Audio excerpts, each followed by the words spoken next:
Nusalli wa nusallim ala rasulina Muhammad sallallahu alaihi wasallam wa ala alihi wa sahbihi ajma'in, amma ba'd. Fa ya ibadallah ittaqullah, usikum wa nafsi bittaqwallah, faqad fazal muttaqun. Rabbi shrah li sadri wa yassir li amri wahlul 'uqdatam min lisani yafqahu qawli. Rabbana zidna 'ilman warzuqna fahma.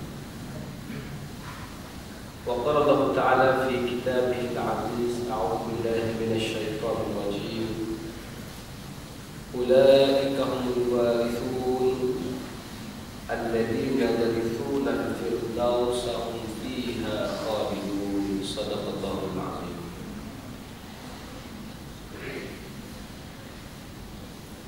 Pertamanya marilah kita memanjatkan syukur kepada Allah Subhanahu wa taala. InsyaAllah pada kali ini cerita tentang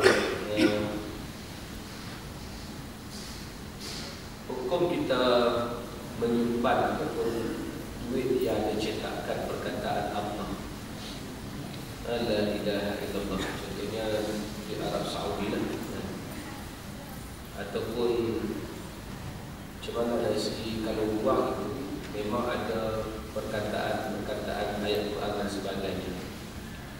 Saya tak ingat dari mana yang ada tulisan.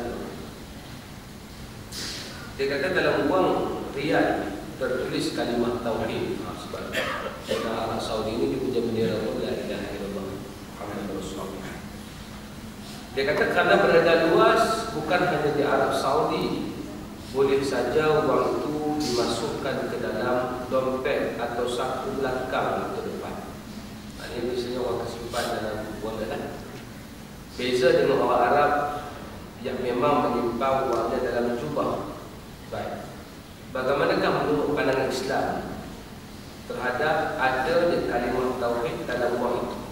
Jika tidak boleh, apa yang harus dibuat? Jawapan ini dikemukakan oleh M. Quraisyhab, ulama Indonesia.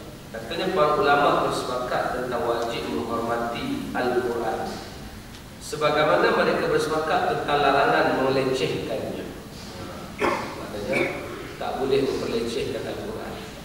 Wa minan nasi may yashtari lahwal hadith liyudilla 'an sabilillah. Terdapat sebahagian daripada manusia yang menjual lahwal hadis untuk menyesatkan manusia. Maksudnya Imam Qurtubi menguraikan maksud lahwal hadis ini adalah ala-ala hiburan, termasuk juga Al-Quran yang digunakan untuk menipu manusia. Jadi maknanya kalau orang mempelekehkan Al-Quran, termasuk larangan Allah Subhanahu wa taala dan cercaan Allah Subhanahu wa taala. Baik, namun mereka berbeza tentang perincian cara penghormatan atau pelecehan itu. Tuan, saya mengaji di Mesir. Huruf berbeza yang menjadi hukum itu. Al-adah muhakkam. Kita mengaji fiqh, tuan-tuan, adat menjadi salah satu hukum itu. Contoh orang Malaysia, selain daripada adanya mahar, dia ada hantaran.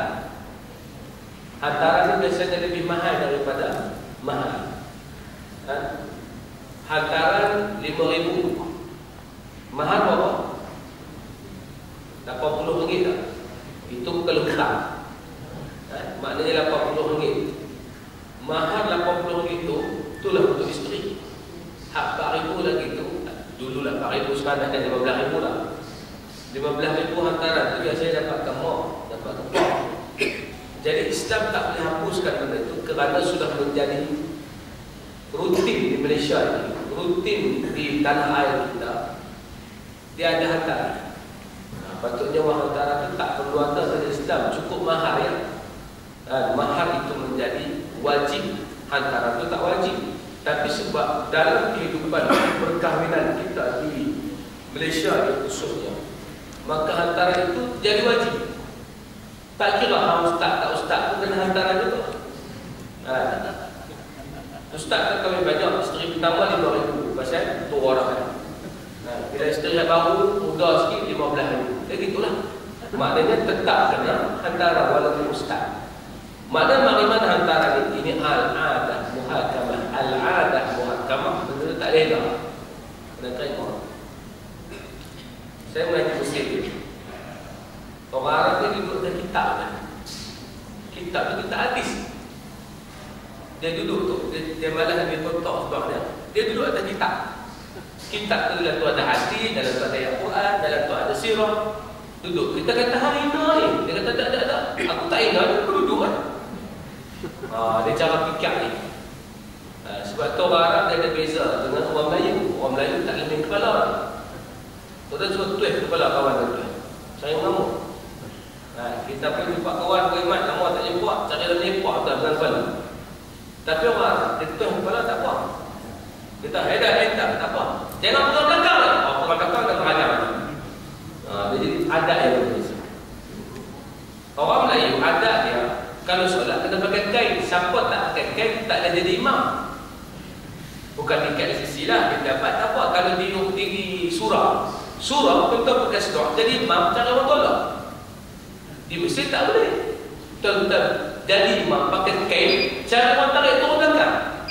Pasal di Mesir siapa-siapa pakai kain maksudnya baru lepas imam.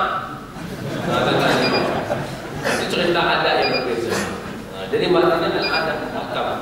Maka kata ulama ni cara penghormatan itu berbeza lah.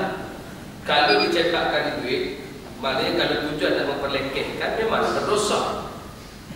Apa maksud perlekehkan di situ? Yang tu menjadi ukuran kepada perbezaan manusia. Ini yang menyebabkan kebincangan. Lepas tu saya sebut benda ni kenapa nak bagi faham. Kita orang Melayu kata gerak lebih 3 kali turut-turut batas solat.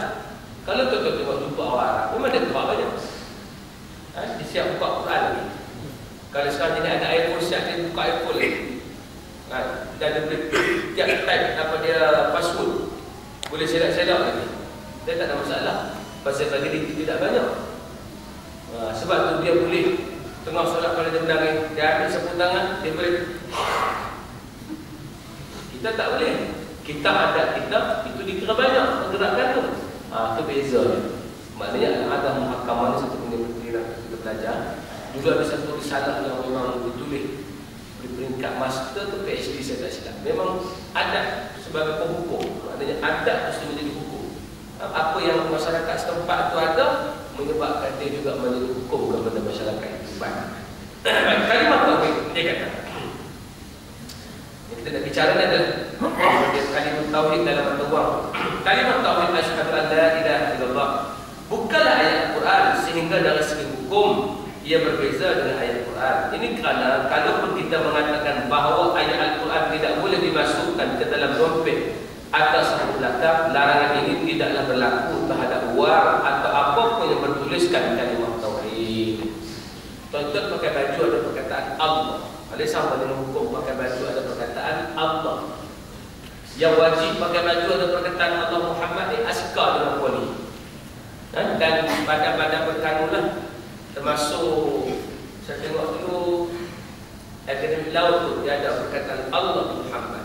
Memang ada Allah Muhammad ni menjadi suatu pakaian yang dipakai oleh tentera, oleh polis. Baik, kalau masuk tandas buat tu macam mana? Kita pakai baju Allah, masuk tandas tu macam mana?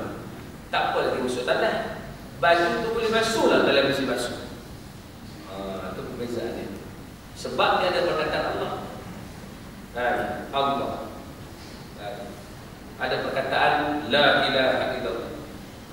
Apa hukumnya di situ? Maka sama dengan keadaan wang tadi.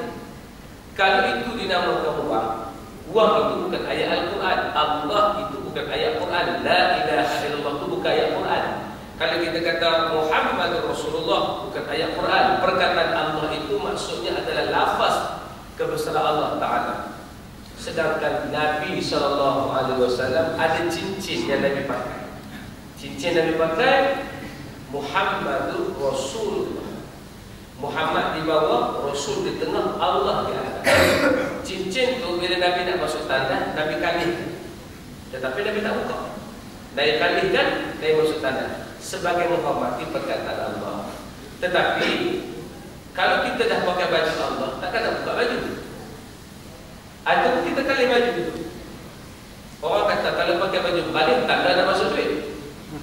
Ini bukan tanda dan maksud ini tanda dan maksud tanda. Tanda. Jadi sebab itu kita kata bahawa disitulah hukum yang sama. Selagi tujuannya bukan nak menghina, selagi tujuannya bukan untuk mendustakan Al-Quran, memang tujuannya untuk keselamatan dan kemudahan, dan dia sudah termasuk dalam bab dipanggil umum mubalwa.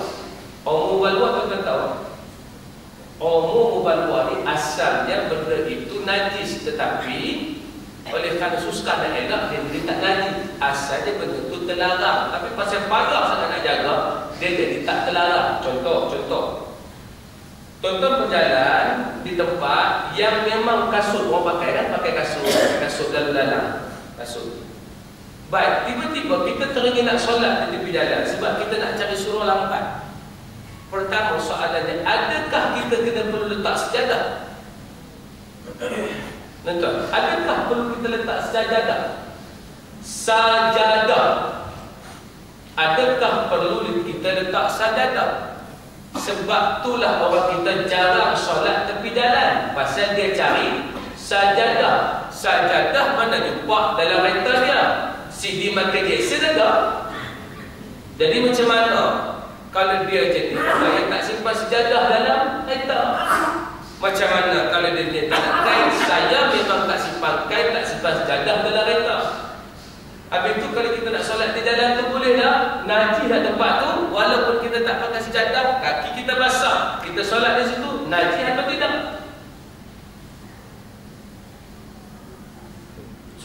Soalan